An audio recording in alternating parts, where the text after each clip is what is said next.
All right, I'm back. So, it looks like Zack Snyder dropped the Rebel Moon, or Netflix dropped the Rebel Moon teaser yesterday, over 3 minutes.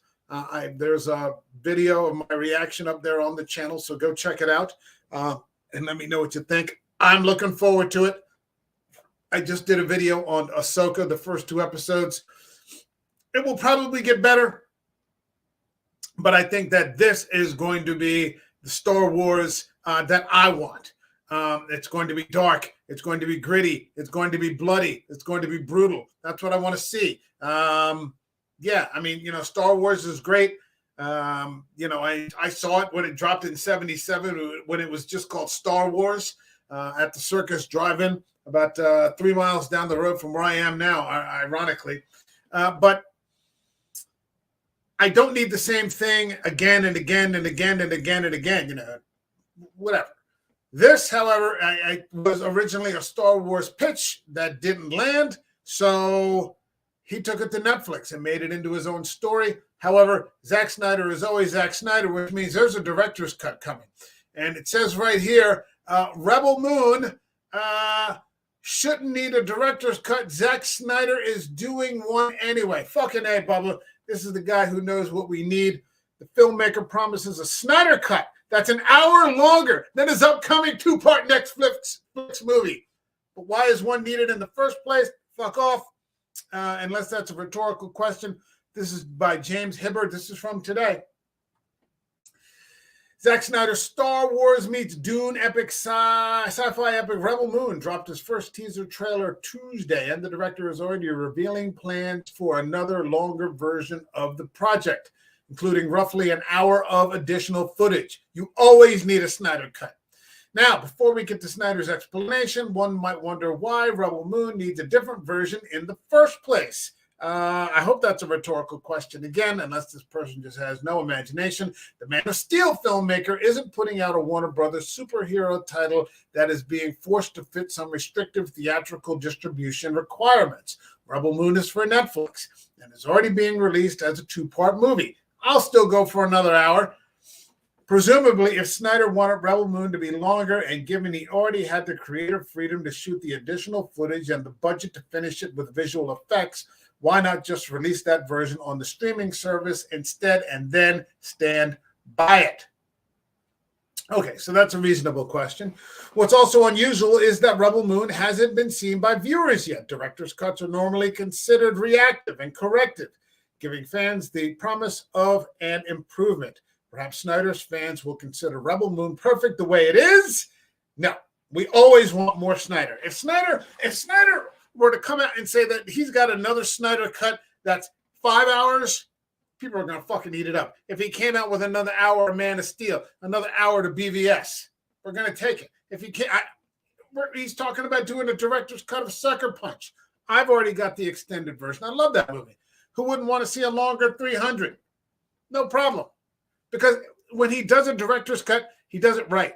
It's not just longer intros and outros. He actually brings organic material to the project and makes it better. And even if they don't, shouldn't a filmmaker at least pretend they might until it comes out? For his part, Snyder recognizes that his penchant for retroactively reworking his films is somewhat notorious and explained his reasoning thusly on Netflix PR site. The Rebel Moon director's cut is close to an hour of extra content, so I think it's a legitimate extended universe version, he said. You really get to see a lot. It's just more painted in all the way. The director's cut is a settle-in deep dive, which I have notoriously done throughout my career. I don't know how I got into this director's cut thing, but what I will say about it is that for me, the director's cut thing, the director's cuts have always been something I had to fight for in the past, and nobody wanted it. It was this bastard child that I was always trying to put together because they felt like there was a deeper version. And with Netflix, we shot scenes just for the director's cut. So in that way, it's really a revelation that it's really a revelation because it gives that second kick at the can for big fans, like a real discovery that they would not otherwise get. Really excited about it. So am I. Previously, Snyder has created director's cuts or extended cuts of 2017's Justice League, 2016's Batman v Superman, Dawn of Justice, 2004's Dawn of the Dead, 2011's Sucker Punch. I've got an extended version of that. He plans yet another Sucker Punch edit to come out that's going to be a director's cut, and 2009's Watchmen. There's the Watchmen theatrical cut. There's a director's cut with another 30 minutes. And then I think there's a 4K version only. That's like another 30 minutes on top of that called an Ultimate Edition. But I don't have a 4K player. I'm going to have to upgrade. It's a filmmaking approach that's the opposite of classical, as Martin Scorsese explained in a 2019 EW interview when asked if he'd ever do a director's cut of one of his movies. No. The director's cut is the film that's released, unless it's been taken away from the director by the financiers and the studio. The director has made their decisions based on the process that they were going through at the time. There could be money issues. There could be somebody that dies while making the picture. The studio changes heads and the next person hates it. Sometimes the director says, I wish I could go back and put it all back together. All these things happen, but I do think that once the die is cast, you have to go with it and say, that's the movie I made under those circumstances. All that said, one could argue that Snyder's approach is equally valid. Peter Jackson released his acclaimed extended editions of his Oscar-winning Lord of the Rings trilogy, and I don't watch any other version of Lord of the Rings but those extended versions. I have the extended versions of The Hobbit also. I don't watch any other versions. There's no need to. George Lucas released various editions of his original Star Wars trilogy, with admittedly mixed results. To declare there shall only be one version of each movie now and forever feels like a stodgy stance born of the old-fashioned studio production system that effectively mandated such a policy. Snyder's approach is arguably more modern. It's like the difference between writing a book on a typewriter versus a laptop. The digital media distribution age lends itself more easily to revision. Plus, of course, a second, but wait, this version is different / better is a way to potentially generating more revenue, not just getting another artistic bite at the apple. And Snyder certainly has the sort of relationship with his fan base where he can sell the benefits of a different take on his vision. Now, my understanding also is that these are going to be released in physical media form. So, yeah, I mean, people are going to be buying it. It's going to make money. I wish trending right now, I think, is Rebel Moon worldwide theatrical release because it looks huge. I mean, it just does. It looks enormous and like something that should be seen on the big screen. We can only hope. Still, Star Wars and Lord of the Rings were not originally built to fill the endless chasm of streaming.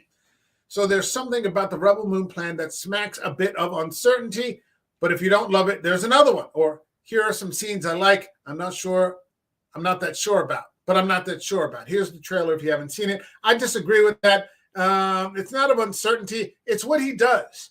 And my understanding from previous videos that I've covered, if you want to check those out on my channel, he's talked about how these versions this director's cut is going to be more R-rated. It's going to be more hard R-rated. So he's put something out that's going to be available for general viewing audiences on Netflix when it drops in December. And then later, perhaps after the drop of the second movie, there's going to be, I think, a physical DVD or Blu-ray release or physical media release of these extended versions that are grittier and darker. And if you're a Zack Snyder fan, that's exactly what you want from this guy.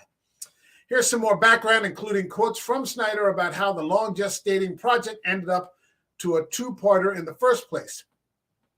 Part 1 is called The Child of Fire, while Part 2 is called The Scar Giver.